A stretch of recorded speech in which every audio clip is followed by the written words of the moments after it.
बोलिए श्री गीता माता की जय। श्रीमद् भगवत गीताए नमः। इसमें गीता में कह रहे हैं कि यह विज्ञान सहित ज्ञान सब विद्याओं का राजा, सब गोपनीयों का राजा, अति पवित्र, अति उत्तम, प्रत्यक्ष फल वाला, धर्मयुक्त, साधन करने में बड़ा सुगम और अविनाशी है। गीता जी को हमने कभी पढ़ा है तो इस रूप में पढ़ा है कि इससे हमारी मुक्ति हो जाएगी या गीता सबको सुननी चाहिए। गीता एक पवित्र ग्रंथ है, पर कभी किसी ने गीता जी को इस रूप में नहीं पढ़ा कि इसमें जीवन जीने की सही कला को दर्शाया गया है। श्री भगवान बोले, तुझ दोष दृष्टि रहित भक्त के लिए इस परम गोपनीय विज्ञान सहित ज्ञान को पुनः भली भांति कहूँगा, जिसको जानकर तू दुख रूप संसार से मुक्त हो जाएगा। यह विज्ञान सहित ज्ञान सब विद्याओं का राजा, सब गोपनीयों का राजा। बताइए, अति पवित्र, अति उत्तम, प्रत्यक्ष फल वाला, धर्मयुक्त, साधन करने में बड़ा सुगम और अविनाशी है। हे परंतप, इस उपयुक्त धर्म में श्रद्धा रहित पुरुष मुझको न प्राप्त होकर मृत्यु रूप संसार चक्र में भ्रमण करते रहते हैं। सिर्फ इतनी सी बात है कि इसको पढ़ने के बाद हमको ये पता लग जाता है कि हम जो कार्य कर रहे हैं इस धर्म क्षेत्र पर, कर्म भूमि पर, ये कर्म क्षेत्र जो है ना, इस पर हम जो कार्य कर रहे हैं तो हमें किस तरह से कार्य करने चाहिए। बस इतना ही अगर हम समझ लेना कि सत्यता क्या है, तो समझ लो हम जीते जी मोक्ष पा सकते हैं। व्यक्ति ये कहता है कि मरने के बाद मुक्ति मिलती है, तो मुझे तो नहीं लगता कि मरने के बाद मुक्ति मिलती होगी। और फिर मरने के बाद अगर मुक्ति मिलती भी है तो आप ये बताइए कि किसने देखा है उसको।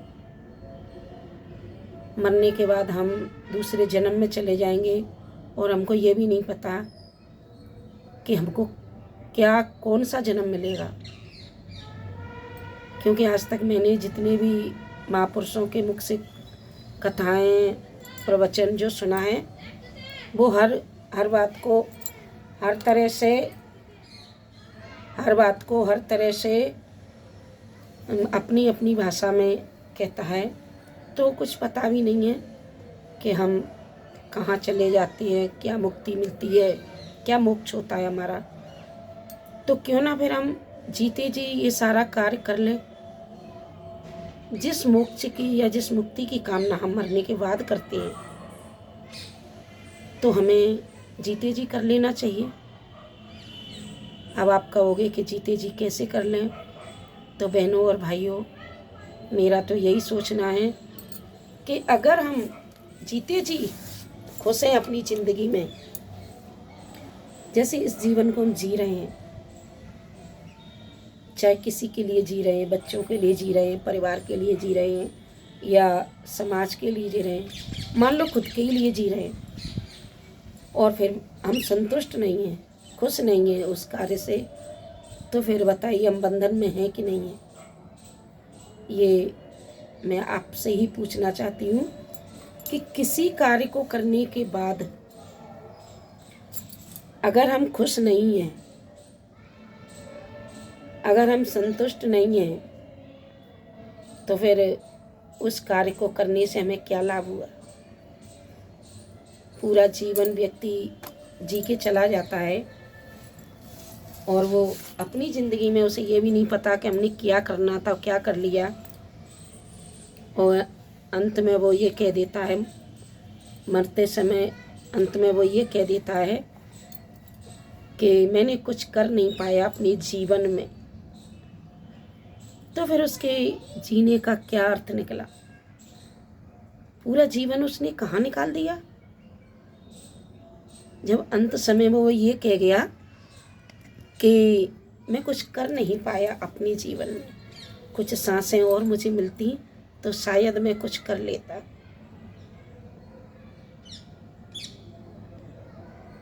तो क्यों ना हम ये सब सोचते हुए कार्य करें। कार्य चाहे छोटा सा भी करो, आप अपनी ज़िंदगी को, मैं तो वही यही कहती हूँ कि आप चाहे किसी एक व्यक्ति को खुशियाँ दो, पर वो खुशी ऐसी होनी चाहिए कि जिससे आप खुश हो, आपको खुशी मिले। भाई हम किसी को खुशियाँ तभी दे सकती है ना जब हम खुद अंदर से खुश होंगे। नहीं तो ये बेमानी खुशी और ये झूठी दिखावा, झूठी शान मेरे समझ में किसी मतलब की नहीं है। तो जब हम इस गीता को पढ़ेंगे, इसका ढंग से चिंतन करेंगे, तब हमारी समझ में आएगा कि हमको ज़िंदगी को किस तरह जीना है और क्या करना है हमको। और जिस दिन हम इन रहस्यों को समझ जाएंगे तो फिर आप देख लेना कि ज़िंदगी किस तरह निखर के आती है और हमें अपनी ही ज़िंदगी से कितना प्यार हो जाता है, हम कितने खुश लगने लगते हैं। और जो चेहरे पे बनावटी हंसी होती है ना, वो चली जाती है और एक खिली हुई मुस्कान अंदर से निखर के आती है। क्योंकि ये मैंने जान लिया है कि जब मन अंदर से खुश होता है ना, तभी हमारे चेहरे पे खिली हुई मुस्कान प्रकट होती है। जैसे मैंने मूर्तियों को देखा है ना, आप किसी भी मूर्ति को ले लेना, राम सीता जी की मूर्ति को ले लेना, माता मैया की मूर्ति को ले लेना, भगवान की जो मूर्तियाँ हैं ना, आप उनको ले लेना, देख लेना एक बार ध्यान से। अब तक आपने देखी होंगी, लेकिन अब मेरे हिसाब से देख लेना आप उनको कि उनकी आँखों में कितनी चमक होती है, उनके चेहरे पे कितनी मीठी मुस्कुराहट होती है। कभी आपने इस चीज़ को समझा है क्यों होती है? क्योंकि मैं तो यही समझती हूँ कि वो अंदर से भरपूर होते हैं, वो अंदर से खुश होते हैं, वो अंदर से सबको सब कुछ देने वाले होते हैं, वो सब कुछ लौटाने वाले होते हैं, वो सबका दर्द, खुशी और हर भावना को समझने वाले होते हैं। तो फिर देखो, उसके बाद जब उनका ये रूप निखारा गया है ना, तो फिर वो कितनी मूर्तियाँ प्यारी लगती हैं हर देवता की। तो हमें इन चीज़ों को समझना होगा, अपनी ज़िंदगी को यानी अपने चेहरे को एक अलौकिक खुशी देने के लिए, अपने मन को, अपनी आत्मा को एक आनंद देने के लिए हमें इस बात को समझना होगा कि हमें गीता का पाठ रोज़ करना होगा। मैंने पूरी लाइन नहीं पढ़ी इसकी, लेकिन अगर आप 2 शब्द भी पढ़ेंगे और समझने के साथ पढ़ेंगे, समझ के पढ़ेंगे, तो आपको एक अलौकिक खुशी मिलेगी। और ऐसे ही रोज़ पाठ करते जाएंगे, जैसे करते हैं ना, जय हनुमान ज्ञान गुण सागर, जय कपिस्ती लोक उजागर, तो फिर कुछ मिलने वाला नहीं है। वो तो एक ऐसे रूटीन सा बना लेते हम लोग और उस पर डेली का कार्य करते हैं, जैसे सुबह आरती, शाम आरती, और रोज़मर्रा के कार्य जैसे करना है, वही झाड़ू लगाया, पोंछा लगाया, वो इसी तरह से हो जाता है। लेकिन अगर आप समझ के साथ किसी चीज़ को पढ़ेंगे, समझेंगे, उस पर काम करेंगे, तो फिर आप समझ लीजिए कि आपकी ज़िंदगी में कितना निखार आएगा। और वीडियो बहुत लंबी हो रही है, क्योंकि मेरा क्या है, मैं तो अगर बोलने लग जाऊं तो फिर अंदर से पता नहीं कौन बोलता है, मुझे खुद भी नहीं पता रहता कितने शब्द कहाँ से ईश्वर पैदा करता है, या मेरी आत्मा उस तरफ चली जाती है तो काफ़ी वीडियो लंबी हो जाएगी। तो जय गीता माता की।